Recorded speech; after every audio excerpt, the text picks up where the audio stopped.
Bonjour à tous, bienvenue dans Santé Bonheur. Aujourd'hui, nous allons parler du diabète, de sa prévention et de l'accompagnement des malades atteints du diabète. Et pour en parler avec nous sur le plateau, deux personnes. Clémence Couly, bonsoir. Bonsoir. Vous êtes coordinatrice pour les diététiciennes du réseau Diabète Obésité de la métropole lilloise. Et à côté de vous, Nadège Dubosc, vous êtes diététicienne, vous exercez en indépendante à la Madeleine. Alors, première question, le diabète, on dit toujours, c'est une maladie du sang ou de trop de sucre dans le sang. Qu'est-ce que c'est le diabète ? Alors effectivement, c'est un taux de sucre qui est anormalement élevé. On le diagnostique environ à 1 gramme quand il dépasse 1,26 g grammes par litre dans le sang, le taux de sucre. Et alors, il y en a plusieurs. On parle de diabète de type 1, de diabète de type 2. Quand on est patient, on n'est pas sûr qu'on s'y reconnaisse toujours. Vous pouvez nous faire, sans nous faire une leçon de médecine, nous faire une petite explication et on verra les différences de l'un et de l'autre. Alors pour faire simple, le diabète de type 1 est un diabète où la production d'insuline est complètement arrêtée, elle est stoppée, et où on va devoir donc intégrer des injections d'insuline en traitement. Le diabète de type 2, lui, est en fait un diabète où on a une production d'insuline qui est moins bonne, ou une sensibilité à la réception de cette insuline qui est également moins bonne. Alors, il y a des facteurs sur lesquels vous allez plus ou moins pouvoir intervenir. Il y a des diabètes sur lesquels on peut plus ou moins intervenir. On peut intervenir en tant que diététicienne sur les deux diabètes de toute façon, mais c'est vrai qu'on a beaucoup plus de travail avec le diabète de type 2, qui est un diabète beaucoup plus vaste parce qu'il touche un problème alimentaire, mais également un problème d'hygiène de vie. Donc souvent il y a un manque d'activité physique, donc on peut corriger l'un et l'autre avec l'alimentation et le sport. Je le disais en commençant, on a aussi choisi cette émission parce que c'est un grand problème dans la région. Si on regarde une carte, on voit qu'en France, on est une fois de plus une des régions où on est les plus atteintes. Ce sont les zones rouges où on voit qu'on a entre 5 et 8% de chances d'avoir une population diabétique par rapport à la moyenne nationale. Et si on passe une carte sur le niveau régional, vous voyez, il y a des disparités qui s'expliquent, qu'on distingue dans la région, avec une phase littorale en rouge où il y a beaucoup de diabétiques et une sorte de diagonale qui arrive aussi sur l'est du département, le Valenciennois et le Cambrésis, où on a aussi beaucoup de personnes qui ont du diabète, une prévalence au-delà de 4%. Alors c'est une maladie importante parce qu'elle a des conséquences sur le fonctionnement du cœur, elle a des conséquences aussi sur les AVC. Enfin, c'est quelque chose qu'il ne faut pas négliger. Ce n'est pas juste j'ai trop de sucre, je suis mal équilibré. Oui, tout à fait. Le taux de sucre qui va être trop élevé dans le sang, si ça se fait quotidiennement pendant des années, ça peut avoir une répercussion sur la plupart de nos organes vitaux, étant donné que le sucre passe dans nos artères et que nos artères desservent tous nos organes. Alors vous avez dit le mot-clé, si c'est mal suivi, si ce n'est pas accompagné, ça a des dégâts sur le long, ça provoque des dégâts sur le long terme. Vous êtes dans ce réseau, qu'est-ce qui le réunit et qu'est-ce que vous y faites en fait sur ce réseau ? Alors nous sommes un réseau qui regroupe des professionnels de santé libéraux. Donc on a bien évidemment le médecin généraliste qui est quand même le pilier, le pivot dans la prise en charge du patient chronique. Le médecin généraliste, donc des diététiciennes, des psychologues, des sophrologues, des éducateurs médico-sportifs et des podologues. Alors on est un peu étonné de voir le nombre de gens ou de spécialistes médicaux ou paramédicaux pour intervenir autour du diabète. Pourquoi autant de gens ? Pourquoi autant de gens ? Parce que le diabète est malheureusement une maladie qui est très compliquée. Ce n'est pas juste une question de mal s'alimenter ou d'être sédentaire. Ça peut regrouper toutes sortes de difficultés que le patient va rencontrer au quotidien. Et c'est pour ça qu'on met en place une équipe qui est pluridisciplinaire, qui pourra répondre aux différents besoins du patient. Alors, ce réseau existe, il y en a plusieurs d'ailleurs dans la région qui font à peu près le même travail. Mais on va voir une autre carte, il n'y a que 2% des gens qui se font suivre par un réseau, alors qu'on estime à environ 192 000 patients diabétiques détectés dans la région Nord-Pas-de-Calais. Donc c'est très peu.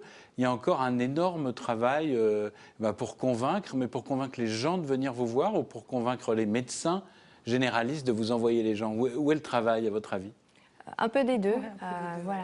exactement. Les patients, c'est important pour eux de savoir qu'ils ne sont pas seuls et qu'ils peuvent être accompagnés face à leur pathologie chronique. Le médecin également doit savoir qu'il n'est pas seul pour faire face à son patient qui a une pathologie chronique. Et voilà, il faut aussi que lui puisse envoyer ses patients, quand le traitement a ses propres limites, vers des diététiciennes, des psychologues, sophrologues, etc. Justement, alors c'est là que vous pouvez aussi intervenir comme diététicienne. Une des façons de se soigner, c'est de modifier son alimentation. Oui, tout à fait. De la modifier radicalement, comment ça se passe? Alors c'est vrai que moi, quand je reçois mes patients diabétiques au cabinet, j'essaye de voir un petit peu leur mode de vie, parce que ça passe déjà sur leur mode de vie, comment ils mangent, l'univers des repas, le contenu des repas, et puis à partir de tout ça, on essaye de trouver un juste milieu pour changer leur mode alimentaire, mais pas tout bouleverser dans leur façon de vivre au quotidien, pour justement corriger cette maladie et apporter un mieux-être et avoir moins de répercussions négatives sur leur santé.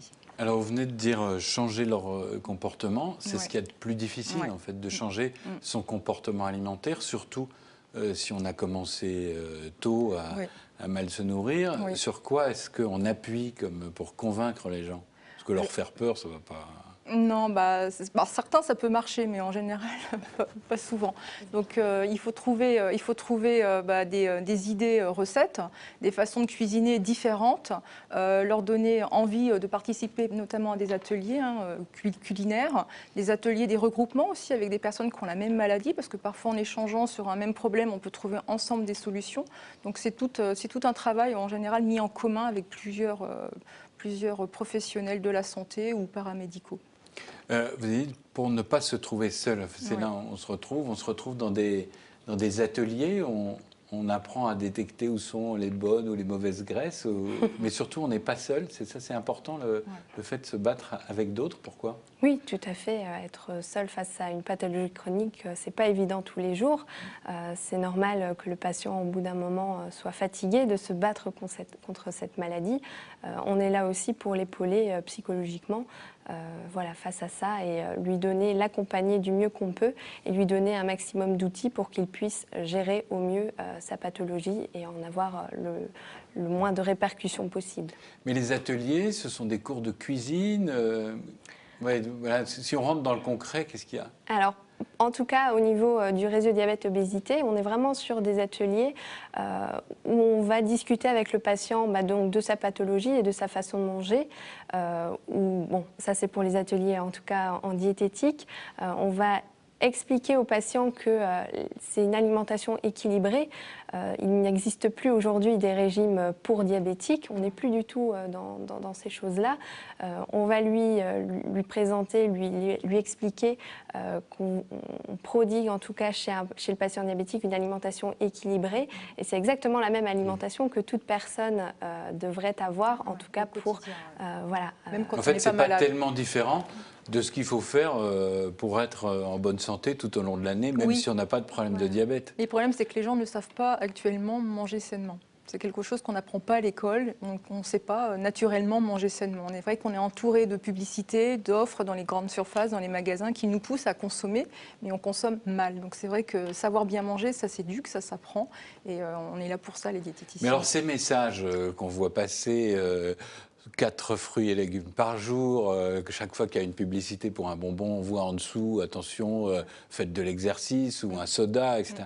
En fait, ça nous passe un peu au-dessus de la tête, ou bien vous, diététiciens et diététiciennes, vous voyez un effet? Moi, je les lis.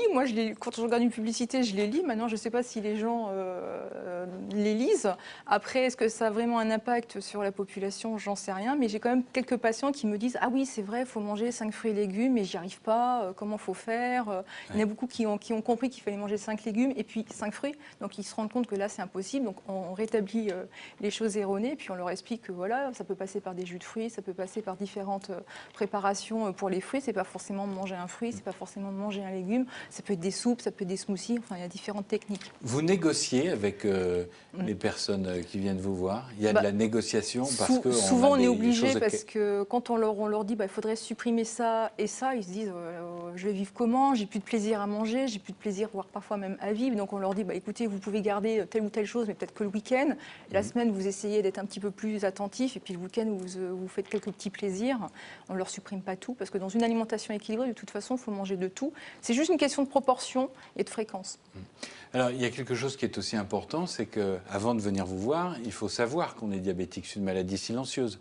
Donc, il y a des opérations de dépistage. Qui peut faire ces dépistages? Comment ça se passe? C'est très simple, je pense, non? Voilà, le plus simple, c'est d'aller chez son médecin traitant. Avec une prise de sang, on peut très rapidement voir si effectivement un diabète est installé ou non.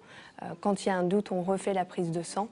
Si le taux de sucre est toujours élevé, là, on diagnostique le diabète. Donc c'est très vite, et à ce moment-là, on demande à rentrer dans un réseau pour être accompagné. Est-ce que eh bien, les généralistes savent que les réseaux existent? Est-ce qu'ils vous soutiennent? Ou est-ce qu'ils sont encore un petit peu qu'est-ce que c'est? Bon, moi j'ai l'habitude, on m'a appris ça à la fac. Alors, oui.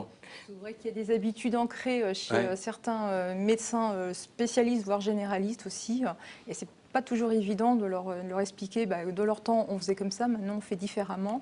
Et ils ont un petit peu du mal à nous croire, je ne sais pas, mais en tout cas à jouer le jeu de nous envoyer leurs patients. Et ils prodiguent des conseils alimentaires qui sont parfois erronés. Et après, parce que vous, diététiciennes, vous avez une connaissance peut-être un peu plus fine que le généraliste des métabolistes. Alors on ne va pas fâcher les médecins, mais c'est vrai qu'on a quand même, dans le cours de nos études, on a quand même une spécialité vraiment assez approfondie sur la connaissance des aliments et sur l'alimentation avec les pathologies.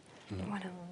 Alors, on a parlé beaucoup de diététique, d'alimentation. C'est la première façon de prévenir ou il y a d'autres choses avec le panel de professionnels que vous avez?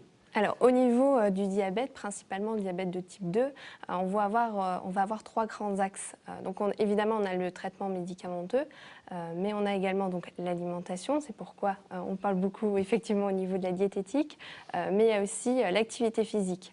Donc, c'est pour ça qu'on propose aux patients également de faire de l'activité physique adaptée. Ils sont avec des éducateurs médico-sportifs et on essaye de rétablir une activité physique régulière au quotidien.